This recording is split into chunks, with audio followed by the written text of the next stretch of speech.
ओम। श्री 108 स्वामी महेशानंद जी के चरणों में मेरा वंदन और स्वामी जी का अभिनंदन। प्रचारक सर्वेश जी, गणेशन जी, संघ के अन्य प्रातः वंदनीय विराजित स्वयं सेवक।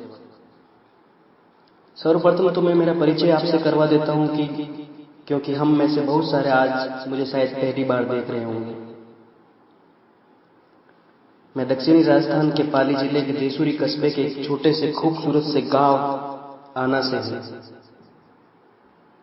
मेरा नाम भरत गहलोत है, पर मैं आप सबको जानता हूं, क्योंकि हो सकता है मैं आपको नाम से न जानूं, पर आपकी और मेरी विचारधारा एक है। हम सब राष्ट्र प्रेमी हैं।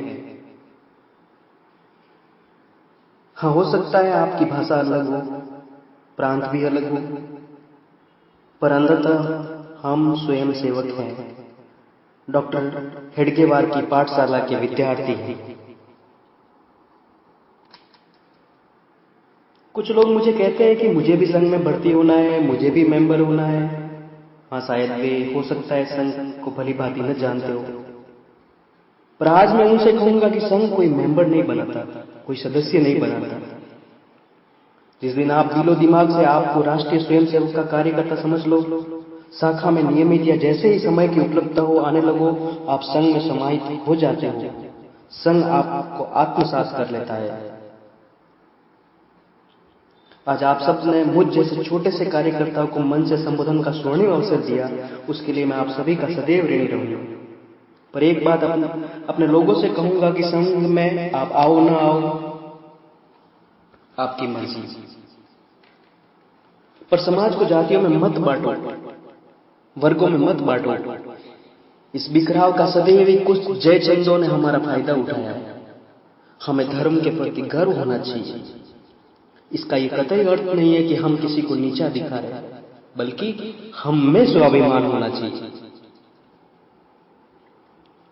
विडंबना है अपने धर्म की, क्योंकि माँ बाप बच्चों को पढ़ाना चाहते हैं, पढ़ लिख कर बड़ा आदमी बनाना चाहते हैं, ताकि वो बहुत धन कमाए। और इस स्पर्धा ने बच्चों से धर्म की रीति नीति, संस्कार, विचार सब कुछ छीन लिए। मुस्लिम धर्म में बच्चा मदरसे में जाता है, बहुत अच्छी बात है, ताकि उसे धर्म का ज्ञान हो। ईसाई धर्म में भी बच्चा रविवार को पादरी से बाइबिल की शिक्षा ग्रहण करता है, वो गिरजाघर जाता है, बहुत ही अच्छी बात है, उसे भी धर्म का ज्ञान होना चाहिए, उनका भी धर्म उनमें मालूम होना चाहिए। लेकिन क्या हमारे पास ऐसा कोई सिस्टम है? कोई सिस्टम है हमारे पास? हमारे पास है, हमारे पास भी है, और वह है राष्ट्रीय स्वयं सेवक संघ। अपने बच्चों को इस पवित्र संगठन में भेजिए। यह व्यक्ति और व्यक्तित्व दोनों का निर्माण होता है। इस पाठशाला में परिवार, आचार, विचार, व्यवहार, नैतिकता, संस्कार सब पढ़ाया जाता है, समझाया जाता है, उसे व्यक्ति बनाया जाता है, उसके व्यक्तित्व का निर्माण किया जाता है। उस मैक्स मूलर के इतिहास में मत जाइए जो आजकल स्कूलों कॉलेजों में पढ़ाया जाता है। यह हमारी मजबूरी है कि हमें पढ़ना पड़ता है। आजादी के बाद देश में ऐसी सत्ता आई, ऐसी हुकूमत चली जिसने पीढ़ियों को पाश्चात्य संस्कृति का गुलाम बना दिया। उस हुकूमत ने शिक्षा पद्धति में अंग्रेजों की दी हुई प्रणाली और पाश्चात्य महिमा का मंडन ही किया। हमने महाराणा प्रताप को बुला दिया। शिवाजी नहीं पढ़ाया जाता, जीजाबाई की गौरव गाथा पीढ़ियों को नहीं मालूम, हमारी जड़ें काट दी गई है। हमें पढ़ाया गया कि हमारे पूर्वज बंदर थे, हम मांसाहार का सेवन करते थे। कितनी विडंबना है, क्या क्या हमें पढ़ाया जाए। मैं उनसे आज उन सभी से कहना चाहता हूं कि हमारे पूर्वज बंदर नहीं थे। हमारे पूर्वज ऋषि, महर्षि थे, राजऋषि थे, भगवान थे हमारे पूर्वज। हमें इस धरती पर ब्रह्मा जी ने भेजा है। हमारे पूर्वज ब्रह्मा, विष्णु, महेश है।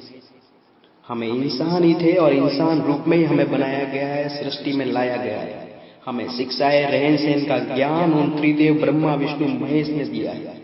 हम बंदर कभी नहीं थे। हाँ, पाश्चात्य संस्कृति वाले अवश्य बंदर होंगे, मैं उनकी वकालत नहीं कर सकता।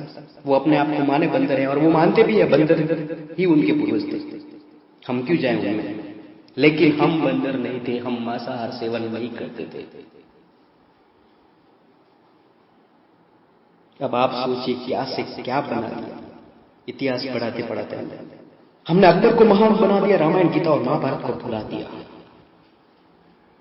हमने अपने आप को पहचानना होगा, हमें वेदों की ओर लौटना होगा। विवेकानंद ने कहा था वेदों की ओर लौटना होगा, और आज वही बात हमारे सामने आ खड़ी हुई है कि हमें वेदों की ओर लौटना होगा, वही हमारा कल्याण होगा। और तभी भारत विश्व गुरु बन सकता है। और ये राष्ट्रीय स्वयंसेवक संघ में सिखाया जाता है, यह आदमी अपनी जिंदगी खपा देता है देश के लिए।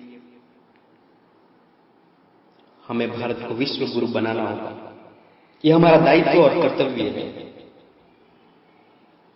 समय की अपनी सीमाएं हैं, उसका भी ध्यान रखूंगा। आप सबका बहुत बहुत आभारी हूं, आपने मुझे सुना, समय दिया। बहुत बहुत धन्यवाद। वंदे मातरम, जय हिंद।